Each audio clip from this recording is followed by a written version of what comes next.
আসসালামু আলাইকুম। হঠাৎ করেই একটা মানুষের কথা মিডিয়ায় এসছে। এই বিশ্ব মিডিয়ায় আসার সাথে সাথে বাংলাদেশের যারা রাজনীতির খোঁজ রাখেন, যারা বাংলার অভ্যন্তরীণ বিষয় সম্পর্কে ওয়াকিবহাল, তাদের মধ্যে নানান সন্দেহ এবং অবিশ্বাস তৈরি হয়েছে এবং উৎসুক নজরগুলো খুঁজে বেড়াচ্ছে সেই নামটি। তার নাম হচ্ছে ম্যাথু ভ্যান ডাইক। আপনারা অনেকেই হয়তো চিনবেন না, কিন্তু খুব প্রাসঙ্গিক কারণে এই নামটি নিয়ে আজকে আমাদের আলোচনা করতে হচ্ছে। আমি আপনাদেরকে করিয়ে দিতে চাই বাংলাদেশের অন্তর্বর্তীকালীন সরকারের উপদেষ্টা brigadier M Sakhawat Hossain. Brigadier Sakhawat Hossain তার যে কয়টা বক্তব্য 5 আগস্ট 2024 দিয়েছেন, তার মধ্যে অন্যতম হলো যে তিনি অসংখ্য মৃত্যু দেখেছেন যেগুলোকে একদম মাথা সোজা করে স্নাইপার দিয়ে গুলি করা হয়েছে। এই স্নাইপার আমাদের পুলিশের হাতে, সাধারণ জনগণের হাতে থাকার কথা নয়।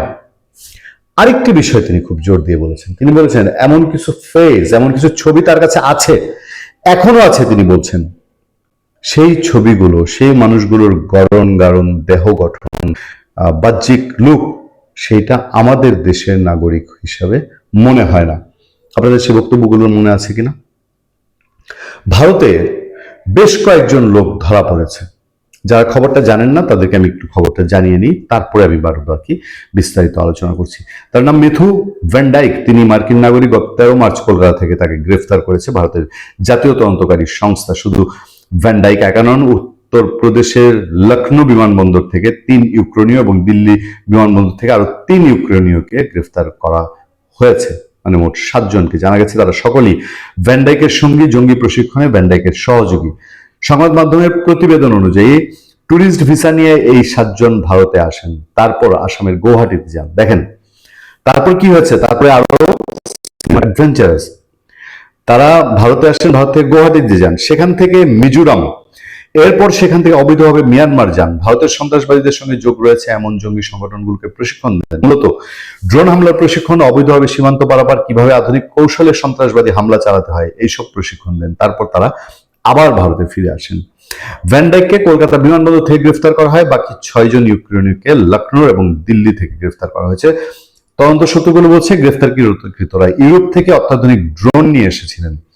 তবে গ্রেফতার হওয়ার সময় তাদের কাছে ড্রোন পাওয়া যায়নি। সন্দেহ করা হচ্ছে সেই ড্রোন মিয়ানমারে দিয়ে এসেছেন ভ্যান ডাইক ও তার সহযোগীরা। সেই প্রতিবেদনে বলা হচ্ছে 11 সালের খবরের শিরোনাম হয়েছিল ভ্যান ডাইক।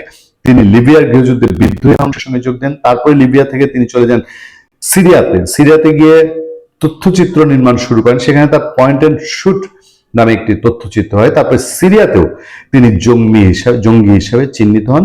তারপর 14 সালে তার 2 সাংবাদিক বন্ধু নিহত হন। সেখান থেকে সে একটি জঙ্গি সংগঠন তৈরি করে, তার নাম হচ্ছে সন্স অফ লিবার্টি ইন্টারন্যাশনাল। এই সংগঠনের মাধ্যমে সেনা প্রশিক্ষণ, অস্ত্র সরবরাহ, ভাড়া করা সেনা সরবরাহ শুরু করেন। 2022 সালে তার সংস্থা ইউক্রেনকে সেনা ভাড়া দেওয়া শুরু করে রাশিয়ার বিরুদ্ধে যুদ্ধ করার জন্য। তারপর সেখান থেকে তারা সংস্থা আরো সম্প্রসারণ করে, শুরু হয় জঙ্গি সংগঠনগুলিকে প্রশিক্ষণ দেওয়ার কাজ। ভ্যান ডাইক তাদের আধুনিক অস্ত্র সরবরাহ করতেন বলেও অভিযোগ রয়েছে। এবার আসেন আমি কেন এই ভ্যান ডাইক নিয়ে আলোচনা করতে আছি।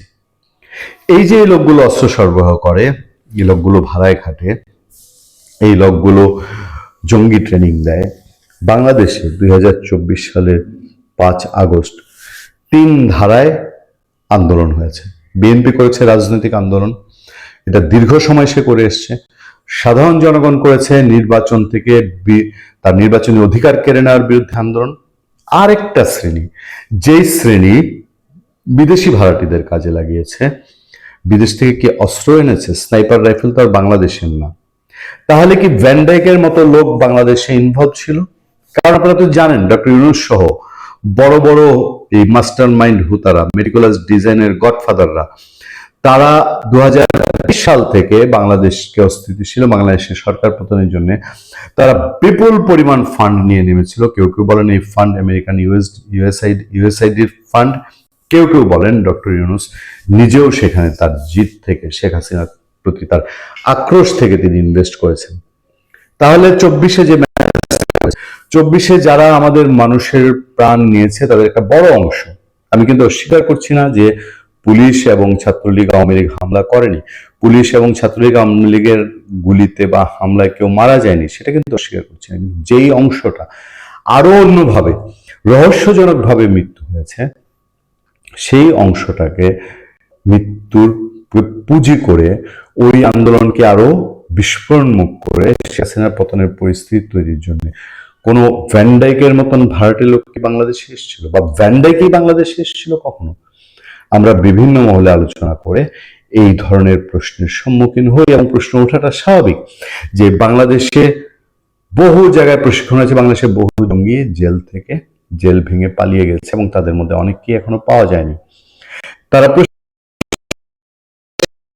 এই টাইপের মানুষ দেশের ভেতরে যারা না দিয়েছে, দেশের বাইরে থেকে আরো একটি বড় শক্তিকে হায়ার করে এনে বাংলাদেশকে কি দীর্ঘমেয়াদী ওই শেখ হাসিনার দুর্বল বা অন্যায় অথবা একেবারে শেষ দিকে ভোট লুটপাটের যে শাসন, সেই শাসনের দুর্বলতাকে কাজে লাগিয়ে বাংলাদেশকে দীর্ঘমেয়াদী কেউ ডিস্টার্ব করার জন্য ভ্যানডাইকের মতো লোক, বা মিয়ানমার এখন ড্রোন দিয়ে এসছে, বাংলাদেশ ড্রোন না হোক অন্য কোনো অস্ত্র যেগুলো আমরা এখনো খুঁজে পাচ্ছি না, 5 আগস্টের সময় হারানো গেছে অথবা বাইরে থেকে দেশে এসে ব্যবহার হয়েছে, যেটা আমরা শ্রীলঙ্কায় ছবিগুলো দেখেছি, যেগুলো আমরা এখনো নানান ভিডিওতে দেখি, বোরকা পরা মহিলা হেভি অস্ত্র নিয়ে লুকিয়ে চলে যাচ্ছে, বিভিন্ন জায়গায় অস্ত্র হাতে যুবকদের দেখা যাচ্ছে, জঙ্গি লোকজনকে দেখা যাচ্ছে, সেই ছবিগুলো আছে কিন্তু অস্ত্রগুলো এখনো নাই।